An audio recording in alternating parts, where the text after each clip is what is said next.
त्यांना असं वाटतं की तिथे आम्ही लढलो तर सरकारची अडचण होईल, त्याच्यामुळे आम्ही उठलो आणि मागणी केली की कामं होतात.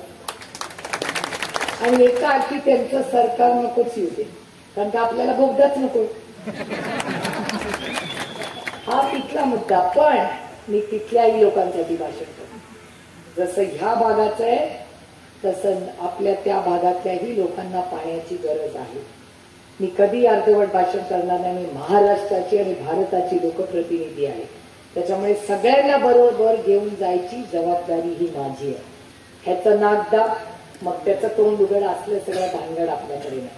आपण सगळ्यांनी चर्चा करू आणि मी तुम्हाला शब्द देते की हा बोगदा करायचा नाही करायचा हा तुमचा निर्णय असेल, पण आपल्या नगरच्या, आपल्या सोलापूरच्या, आपल्या त्या सगळ्या भागांच्या लोकांनाही न्याय मिळाला पाहिजे. त्याच्यासाठी आपण तिथल्या लोकांना बोलवू, त्यांच्याशी चर्चा करू आणि मार्ग काढू. पण तीही आपलीच लोक आणि आपलाच पांडुरंग आहे ना तिकडे, आपलीच चंद्रभागा आहे ना तिकडे.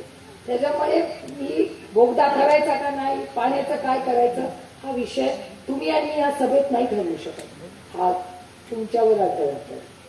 आज देवदत्त निकम भाऊ तुम्ही आणि त्या भागातले मग नगर असेल, सोलापूर असेल, तिथले सगळे आमदार तुम्ही सगळे एक व्हा ना.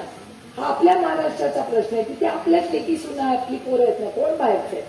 तुम्ही एकत्र बसा, एकत्र या. मुंबईमध्ये मंत्रालयात आपलं सरकार येणारच आहे. आपण मीटिंग घेऊ आणि एक त्याच्यामुळे काळजी करू नका. आणि माझं भाषण सगळे इथे ऐकलं आणि तिथे ऐकलं तरी एकच आहे. मी तुम्हाला फसवून तिथे मतं घेणार नाही, त्यांना फसवून तुम्हाला मतं घेणार नाही. त्यामुळे पुणे, सोलापूर, नगर या सगळ्या शेतकऱ्यांसाठी जो काही पाण्याचं नियोजन असेल ते तुम्हाला विचारूनच सगळ्यांना एकत्र बसूनच आपण महाराष्ट्राच्या हिताचा निर्णय घेऊ हा शब्द मी तुम्हाला म्हणतो.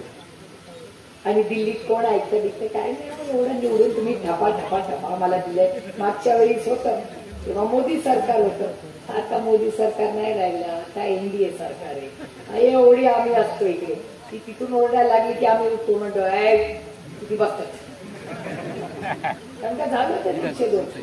आणि लोकशाही पद्धतीने आम्ही काय धमक्या बिमक्या देत नाही. आणि एक मगाशी कोणी भाषण केलं, ताई तुम्हाला एक शब्द देते, आज नंतर कोणी जर तुम्हाला धमकी दिली आणि विकास कामं नाही केली तर स्पीड डायलवर माझा आणि अमोलदादाचा नंबर ठेवायचा, त्याच्या समोरच डायल करायचं. 1 नंबर अमोलदादा, 2 नंबर सुप्रिया सुळे आणि कॉन्फरन्स कॉल करायचा. बघू कुणाची हिंमत होते या राज्यात.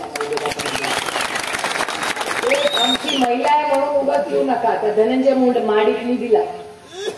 माडिकांनी दिला कोल्हापूरमध्ये महिलांना धमकी. आता परत येईन तेव्हा बोलीन, तेव्हा गुलाल खेळायला येईन तेव्हा बोलीन हे बाकीचं.